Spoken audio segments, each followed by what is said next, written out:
Olá! Você se lembra do que respondia quando te perguntavam o que você vai ser quando crescer? Se você está conosco nessa incrível virada vocal, é provável que a sua resposta tivesse algo a ver com voz ou com comunicação. Eu sei que eu nunca pensei, vou ser destaque em voz em 2007, mas o fato é que isso aconteceu.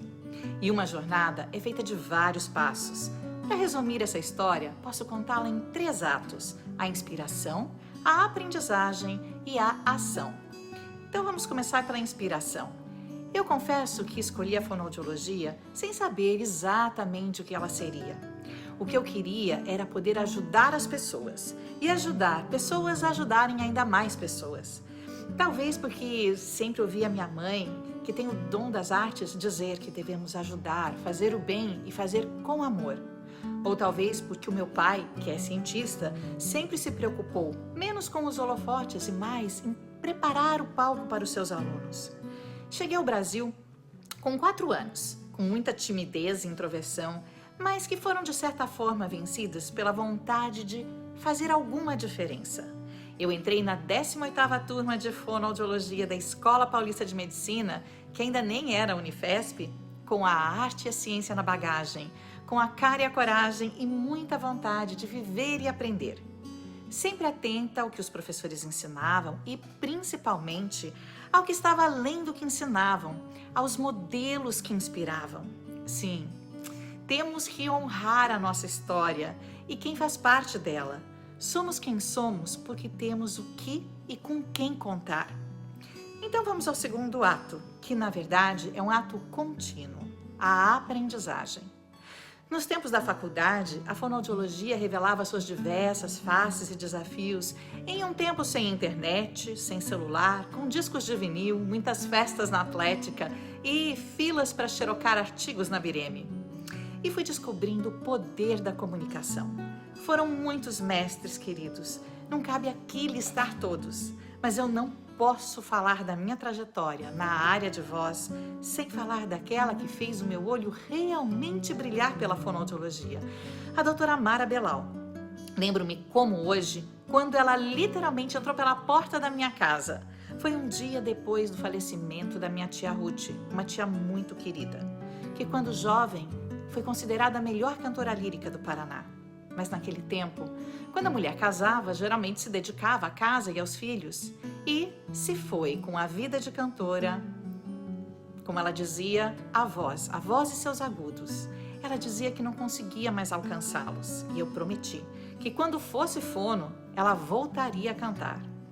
Mas ela se foi antes de eu me formar. E a Mara entrou com a minha colega de apartamento da época, por coincidência ou por destino, e me abraçou, me convidou para fazer um curso naquele fim de semana, psicodinâmica vocal. Eu já tinha assistido um curso com a Mara sobre laringectomizados e tinha me encantado. Nem hesitei em aceitar o presente. E depois desse curso, a Mara foi minha orientadora de especialização, de mestrado, de doutorado.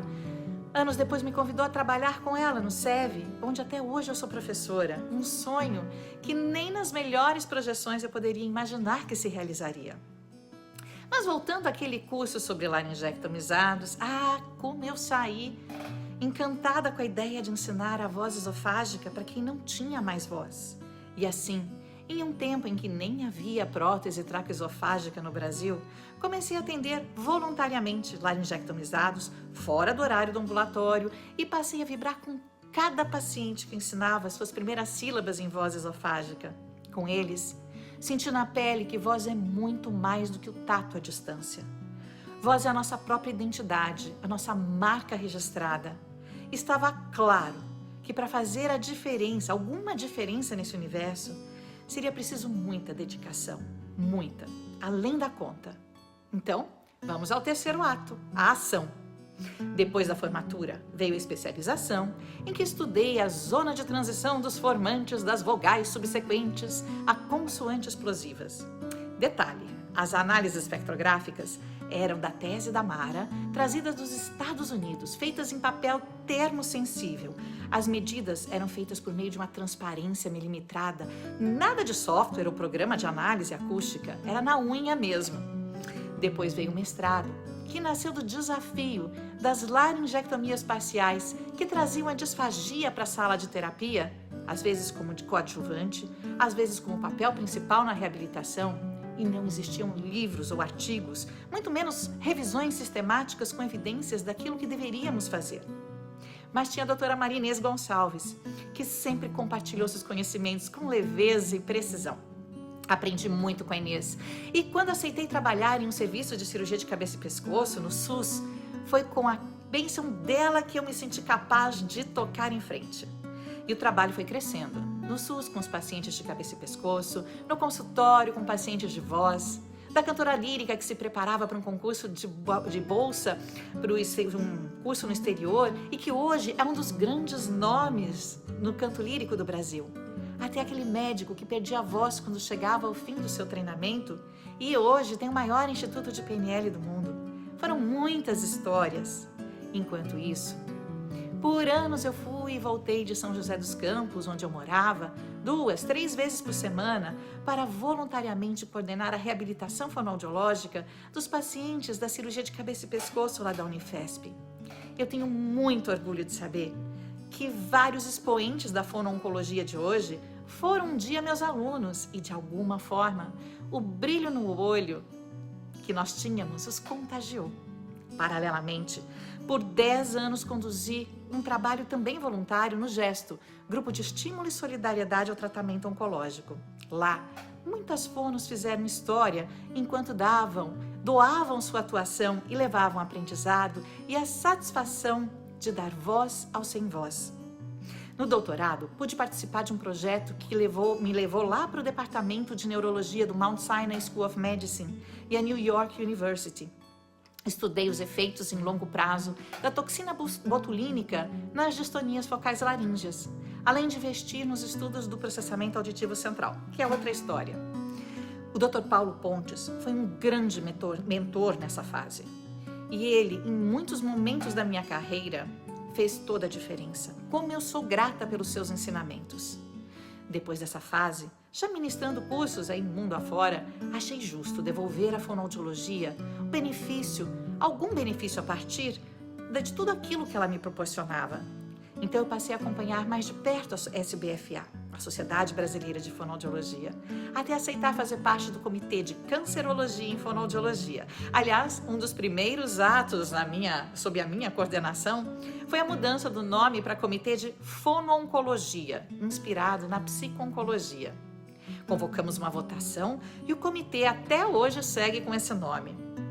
Depois, eu até me tornei coordenadora do Departamento de Voz e hoje eu sou vice-presidente da Sociedade Brasileira de Fonoaudiologia. Mas acho que o que me deu esse destaque em 2007 na área de voz foi uma luta nos bastidores do Congresso Brasileiro de Cirurgia de Cabeça e Pescoço, em um período em que a política não era favorável à união entre as partes e a condição para nossa participação estava quase impeditiva. Foi duro, foi difícil, foi desgastante, mas foi. E acabou dando tudo certo e continua dando muito certo até hoje. A fono-oncologia foi meu primeiro amor na fonoaudiologia e me dá muito orgulho acompanhar o seu crescimento, apesar das escolhas que a vida nos impõe terem me levado para outros desafios, do empreendedorismo, da inovação. O slogan que eu recebi junto ao Prêmio Destaque em Voz 2007 dizia: a força da nova geração. Naquele tempo eu ainda poderia ser chamada de nova geração. Isso me inspirou a seguir em frente certa que para merecer ser destaque, primeiro, você precisa honrar a sua história e seus mestres. Se dedicar muito, muito além da conta e compartilhar. Compartilhar conhecimentos, angústias e celebrações, como essa aqui, com tanta gente boa, com você, nessa histórica virada vocal. Eu desejo que possamos fazer jus àquele sonho do que você quer ser quando crescer.